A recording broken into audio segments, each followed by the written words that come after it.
warahmatullahi wabarakatuh. Halo teman-teman, pada video ini kita akan membahas tentang teknik pemeriksaan dan pemberian skor hasil belajar. Sederhananya, ini adalah cara guru menilai jawaban siswa agar hasilnya adil dan sesuai dengan kemampuan sebenarnya. Yuk kita bahas bersama supaya penilaian yang kita lakukan bisa lebih tepat dan bermanfaat. Pemeriksaan hasil belajar adalah proses menilai dan menelaah jawaban atau hasil kerja siswa sesuai pelaksanaan tes atau tugas. Nah, jadi pemeriksaan ini tuh bertujuan untuk mengetahui sejauh mana siswa telah memahami materi yang diajarkan oleh guru. Dalam konteks MI atau SD, pemeriksaan harus dilakukan dengan teliti karena jawaban siswa sering menggunakan bahasa sederhana sesuai tingkat perkembangannya. Nah, oleh karena itu, guru perlu memahami maksud jawaban siswa agar penilaian tetap aktif dan sesuai kemampuan mereka.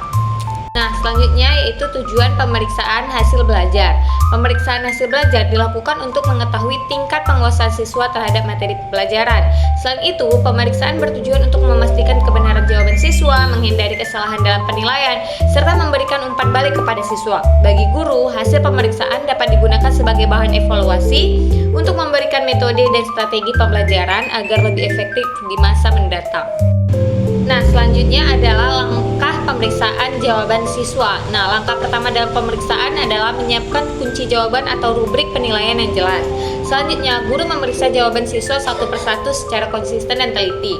Jika pemeriksaan dilakukan oleh lebih dari satu guru, perlu adanya penyamaan persepsi agar penilaian tidak berbeda. Setelah itu, semua jawaban diperiksa. Guru menghitung skor yang diperoleh siswa dengan cermat dan memastikan tidak ada kesalahan dalam perhitungan.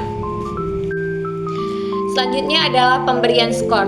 Apa itu pemberian skor? Nah, jadi pemberian skor adalah proses mengubah hasil pemeriksaan jawaban siswa menjadi angka tertentu yang menunjukkan tingkat penguasaan siswa terhadap materi pembelajaran. Skor ini menjadi dasar dalam menentukan nilai akhir siswa.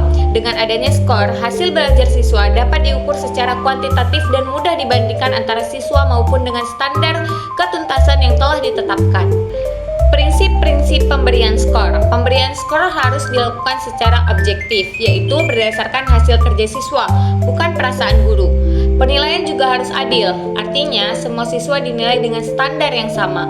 Selain itu, guru perlu bersikap konsisten dengan menggunakan pedoman penilaian yang tetap agar hasilnya tidak berubah-ubah. Nah, selanjutnya prinsip transparan, menuntut agar dasar pemberian skor dapat dijelaskan kepada siswa. Sedangkan akuntabel berarti hasil penilaian dapat dipertanggungjawabkan secara akademik. Teknik penskoran tes objektif. Penskoran tes objektif dilakukan dengan menggunakan kunci jawaban yang sudah pasti, sehingga penilaian bersifat objektif.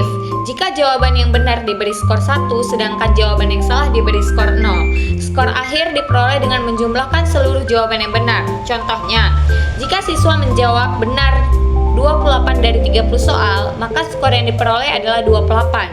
Nilai akhir kemudian dihitung dengan membandingkan skor yang diperoleh dengan skor maksimum menggunakan rumus nilai sama dengan skor yang diperoleh atau skor maksimum dikali 100. Teknik ini memudahkan guru dalam menilai karena cepat, praktis, dan mengurangi unsur subjektif dalam penilaian. Teknik penskoran tes esai. Penskoran tes esai dilakukan dengan menggunakan pedoman penskoran atau rubrik yang menjelaskan kriteria penilaian pada setiap bagian jawaban siswa. Rubrik membantu guru menilai jawaban secara objektif dan konsisten, meskipun bentuk jawaban siswa beragam. Dalam penilaian esai, guru biasanya menilai beberapa aspek seperti isi jawaban dan penggunaan bahasa. Jawaban yang sangat tepat dan lengkap diberi skor tertinggi, jawaban yang cukup tepat diberi skor sedang, dan jawaban yang kurang dapat diberi skor rendah. Dengan menggunakan rubrik, penilaian tes esai menjadi lebih adil, mudah dipertanggungjawabkan, serta mampu menggambarkan kedalaman pemahaman dan kemampuan berpikir siswa. Yang terakhir ada kesimpulan. Jadi, pemeriksaan dan pemberian skor hasil belajar merupakan bagian penting dalam evaluasi pembelajaran yang harus dilakukan secara teliti, objektif, dan adil. Pemeriksaan membantu guru mengetahui tingkat pemahaman siswa, sedangkan pemberian skor berfungsi mengukur hasil belajar dalam bentuk angka dengan menggunakan pedoman dan teknik penskoran yang tepat. Hasil penilaian tidak hanya menentukan nilai akhir siswa, tapi juga menjadi dasar perbaikan proses pembelajaran di kelas.